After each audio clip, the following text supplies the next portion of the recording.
to a lamp test. If you ever come in a plant room and it's like this, when the outlet side drops pressure here, this sensor will pick it up, it'll send power to my inverter. Expansion vessels, so you'll see in expansion vessels for all your plumbers out there, especially how these work. It's not here. I'll quickly run you through this. We went through it yesterday in yesterday's video.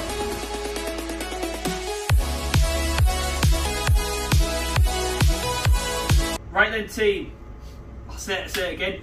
Do you fans want to be called team, Caprani followers? I don't know. Leave it in the comment. I can't say guys no more because me and Luke was looking at the analytics,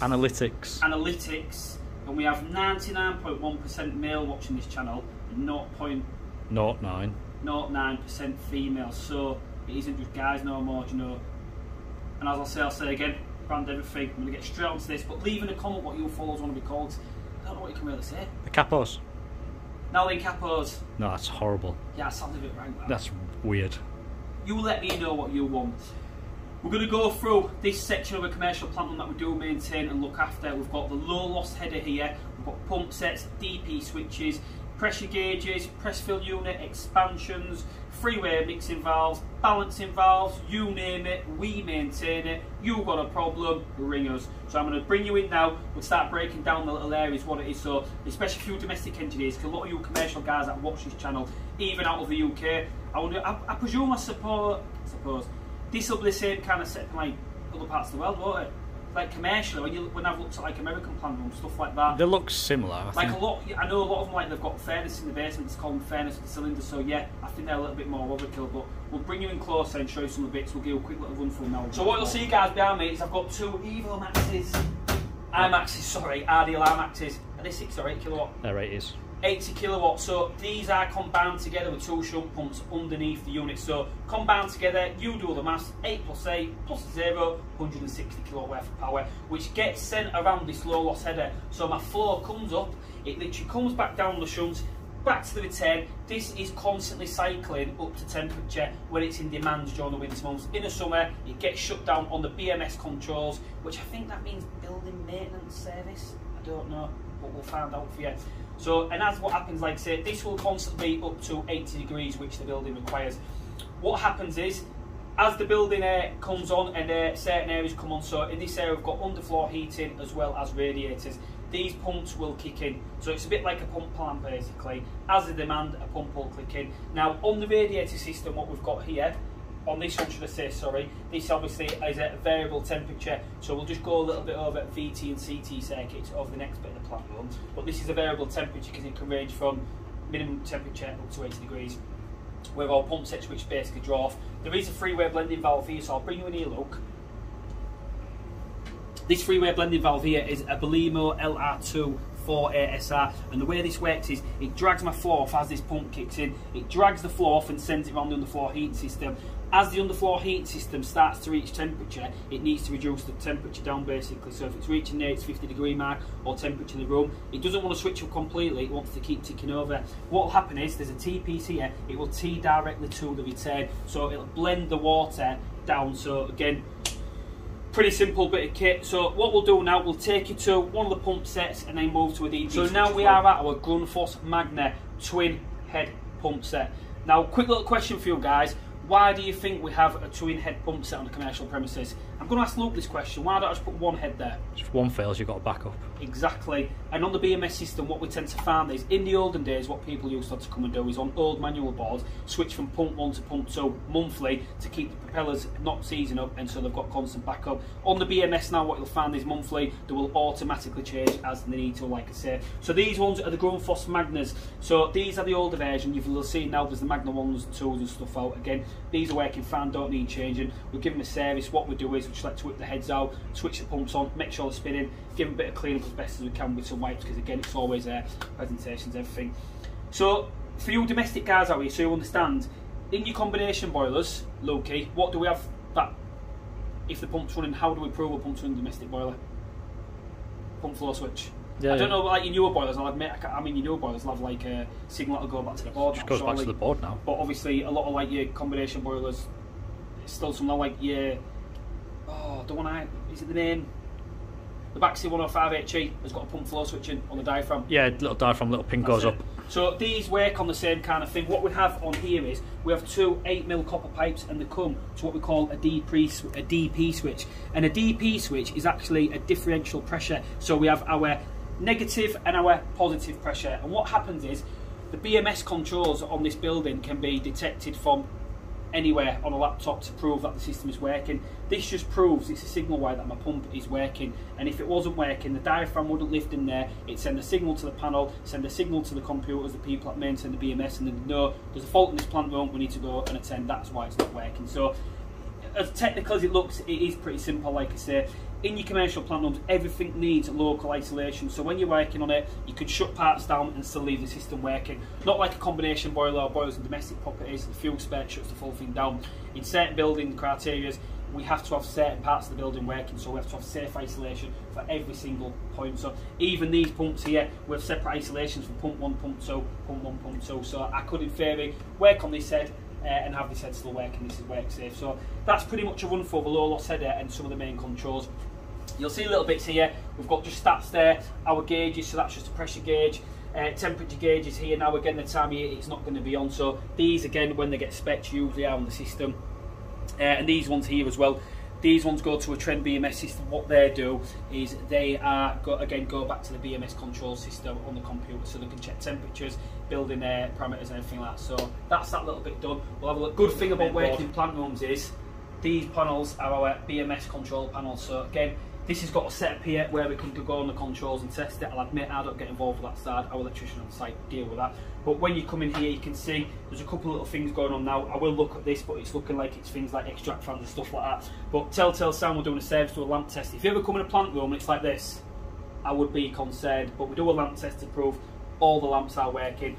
But the great thing with these is, like I say, you come in here straight away, I can see the faults, I can direct myself to where I need to go. Because a plant room this size, you can get pretty much lost. So that's your control board. That doesn't actually control the system. That is just your on-off switches. So if I needed to test appliances, I can go auto if the BMS on is manual on, so I can force things on and test that working.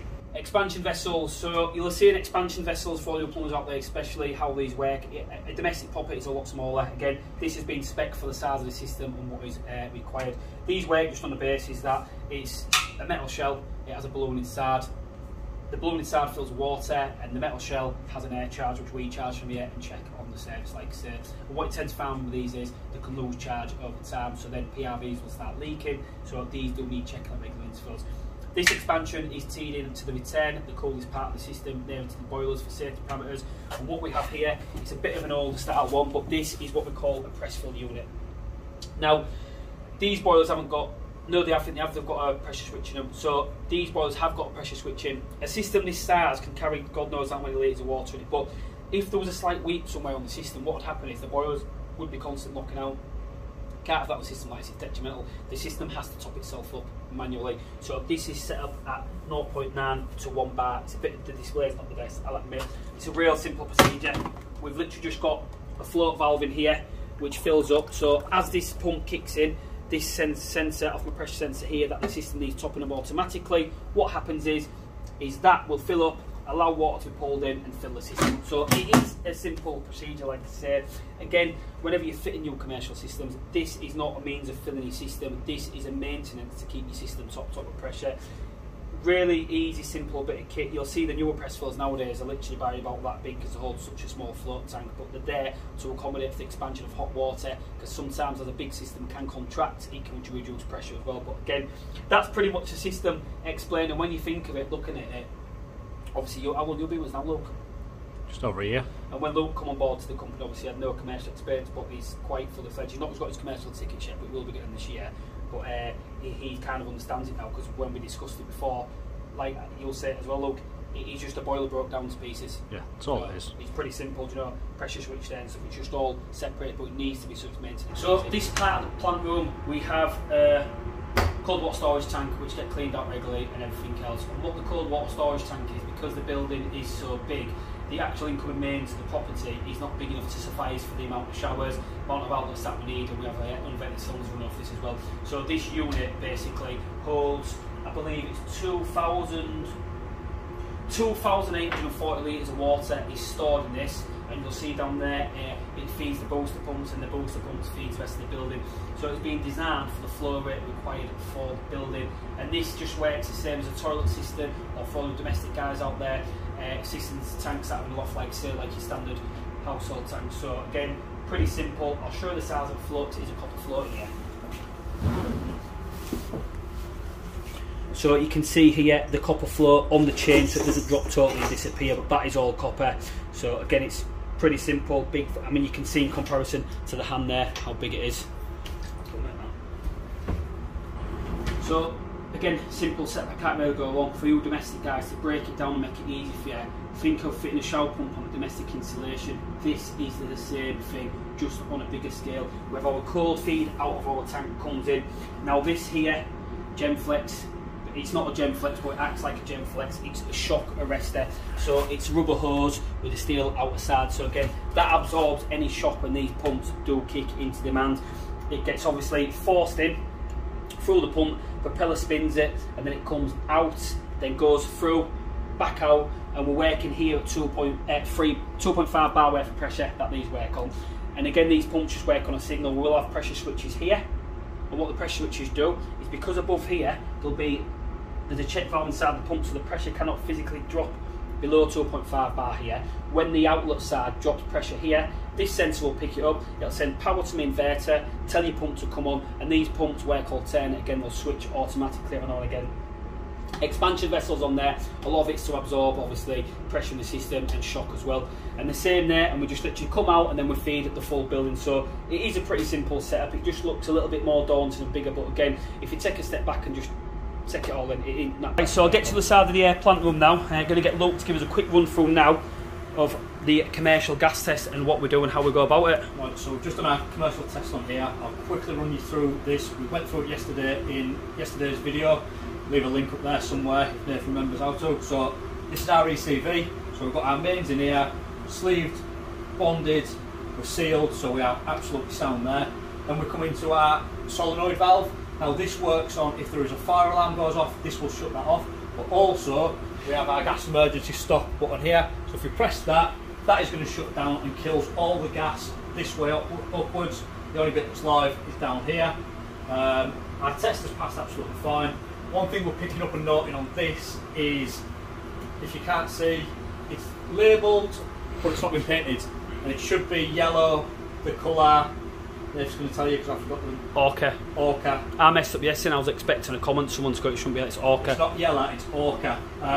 So if we follow the pipes up here, we go up there, and you'll see we're teed off there. Now that's going to a secondary meter. Now this building used to be 2 buildings.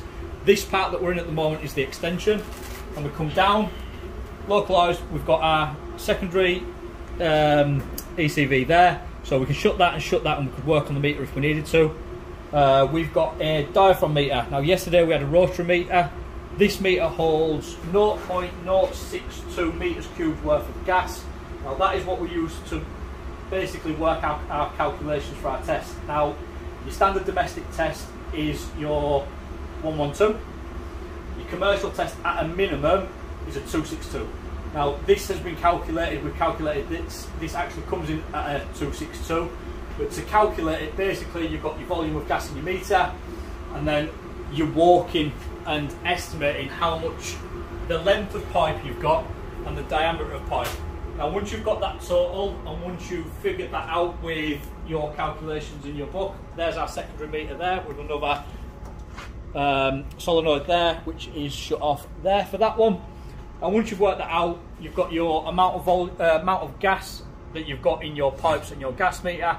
Chuck on an extra 10%. That's going to allow for all our fittings, our elbows, 45Ts and whatever else we've got on the system.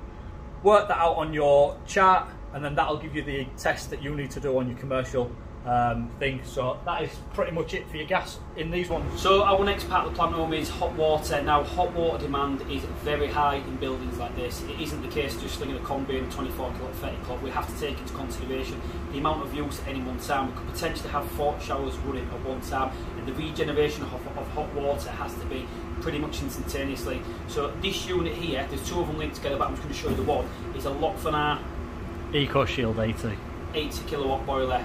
boiler, so it's a hot water cylinder. It's direct gas fired basically, so it doesn't. It is a direct appliance. It isn't indirect.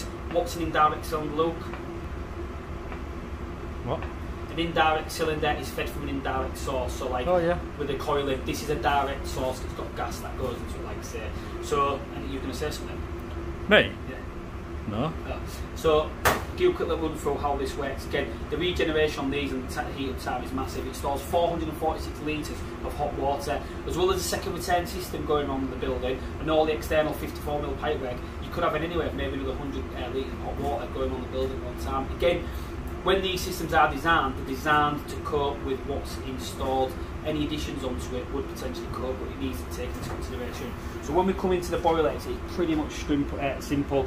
This is our main heat exchanger. It's a bit like the Logic, the Viessmanns, anything like that. It's a bit like of an upside down. So on your Logics, I think it's not your Logic. The Vogues. Vogues. Each other way around, like Baxi, Megaflow, Duotech, stuff like that. That's the one. So again, obviously it kicks in, our fan kicks in, brings the gas in. I'm not going to run through it all works, you know that. It warms this up here. This is our stratification pump, and what this does is it literally draws water from the heat exchanger through the 446 litres of water stored in the bottom. So it's constantly keeping this up to temperature when the demand comes in.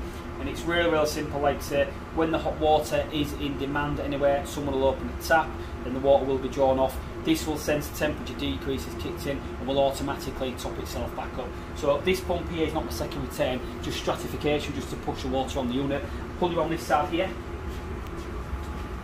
Crazy how the size of the pump difference, but again, like I said, this pump just gives a flow in the system. So this is our second return 22mm. These two units are linked together, you'll see down there. Both of our colds. Cold comes off, splits, they've both got their own blocks to control them, both got their own expansion vessels, but the hot's literally linked together.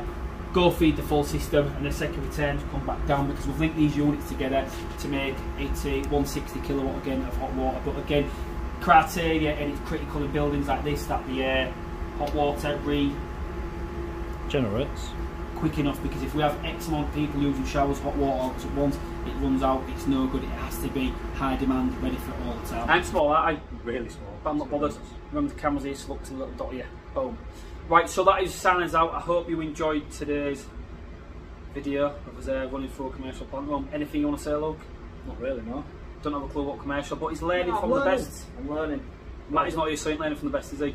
No, I wish HR was here again. But there's a lot of coming up on the channel, Luke. Tell us what we've got covered. There's a lot more stuff in relation to what's going on the site. We've got Matty's going to do a toolbox talk, isn't he? Run through his tools and stuff. Now I've said it, he's got to do it. He can't get out of it. There's a few big projects coming up over the next few months as well. We're starting a new build in roughly about six weeks time. Yeah, that's the one. About 6 weeks time. That's got a load of underfloor heating in. Nice little plant room going on down there as well. And there's a few bathroom jobs, I think, as well, isn't there, coming up. I've got to say that we're fortunate though that we don't just do your average day to day, like we do cover, and you will see from the videos, we cover anything, don't we? You name it, we'll touch it. We do anything. That sounds real. I shouldn't say that, should I? Yeah. LPG, oil, anything else. Oh, damn. What? Darren McKenzie wanted to shout out, and I bloody forgot because it's on the thingy. Darren McKenzie, we're giving you a shout out again. Remember the comments last night, Loki? I'm not doing that. Yeah, he wanted the shout out, so I'm giving Darren a shout out as always. One of the day ones. So yeah, again, as always, guys, appreciate the support. Luke wanted to say something about hitting the bell. I don't know what this bell means. Notifications. So make sure you hit the like, subscribe, and leave a comment below. Also, hit the notifications button so you're notified of any of our upcoming videos. And what we'd like to ask you guys as well is please do also comment what you require more to see. I know we do a general day-to-day how the business runs, a bit of banter, but that is real life how this business runs, in it, Loki.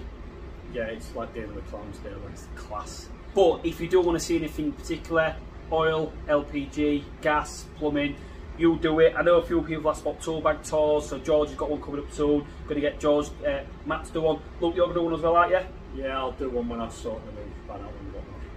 And again, George being quiet this week, I'd like to say he took a girlfriend on holiday. He's not, he's at college for the week. So for all you ladies out there, he's still single. That's the one. Over and out, guys, and I'll see you on Monday.